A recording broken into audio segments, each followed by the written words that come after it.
কিশোরগঞ্জের ঐতিহাসিক পাগলা মসজিদের দান বাক্স থেকে এবার পাওয়া গেছে ১২ বস্তা টাকা। টাকা ছাড়াও দান হিসেবে স্বর্ণ অলংকার পাওয়া গেছে। গত শনিবার সকাল ১০টার দিকে মসজিদের ৮টি দান বাক্স খুলে এসব টাকা পাওয়া যায়।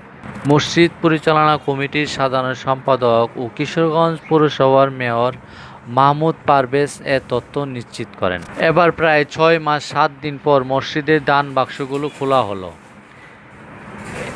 এর পূর্বে গত ১৫ ফেব্রুয়ারি এগুলো খোলা হয়েছিল। তখন ১,৫০,১৮,৪৯৮ টাকা পাওয়া গিয়েছিল।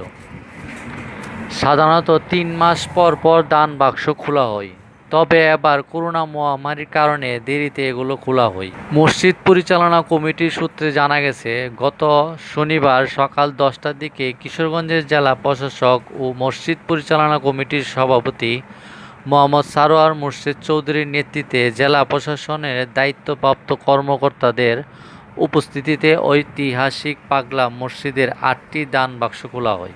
পরে দান বাক্সের টাকাগুলো বস্তায় ভরা হয়। ছোট বড় ১২টি টাকা ভর্তি বস্তা নেওয়া হয় মসজিদের দ্বিতীয় তলায়। এরপর মসজিদের মেঝেতে রেখে শুরু হয় গণনার কাজ। স্থানীয় একটি ব্যাংকের সব কর্মকর্তা ও মসজিদ মাদ্রাসার শতাধিক শিক্ষার্থী গণনা কাজে সহযোগিতা করেছেন। টাকার পাশাপাশি দান বাক্সে পাওয়া গেছে স্বর্ণালংকার এবং বৈদেশিক মুদ্রা।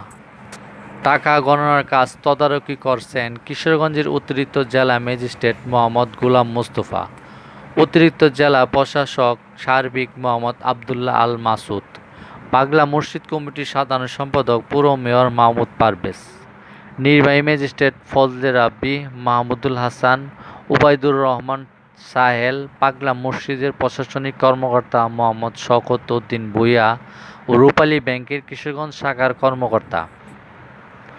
কিশোরগঞ্জ শহরে হারুয়া এলাকায় নরসুন্দা নদীর তীরে ঐতিহাসিক পাগলা মসজিদের অবস্থান। এখানে ইবাদত বন্দেগী করলে বেশি সওয়াব পাওয়া যায়। রোগ সুখ বা বিপদে মসজিদে মানত করলে মনের বাসনা পূর্ণ। এসব বিশ্বাস থেকে এখানে প্রতিনিয়ত দান করে মানুষ। ৩ মাস পর পর খোলা হয় মসজিদের দান বাক্স। প্রতিবারই টাকার পরিমাণ ছাড়িয়ে যায় কোটি টাকা। নানা শ্রেণীর পেশা আর ধর্মের লোকজন এখানে আসেন মানত পূরণ করতে। দান বাক্স ছাড়াও প্রতিদিন নানা শ্রেণী পেশার আর ধর্মের মানুষ মানত পূরণ করতে ছুটে আসেন। নগদ টাকা ছাড়াও তারা নিয়ে আসেন চাল, ডাল, গবাদি পশু সহ বিভিন্ন সামগ্রী। দিন শেষে এসব পণ্য নিলামে বিক্রি করে ব্যাংকে টাকা জমা রাখা হয়। দানকৃত টাকায় পাগলা মসজিদ ও ইসলামী কমপ্লেক্সের খরচ চালিয়ে অবশিষ্ট টাকা জমা রাখা হয় ব্যাংকে।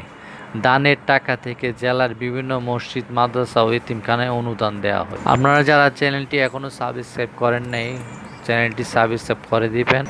আর ইতিমধ্যে সাবস্ক্রাইব করা থাকলে অসংখ্য ধন্যবাদ।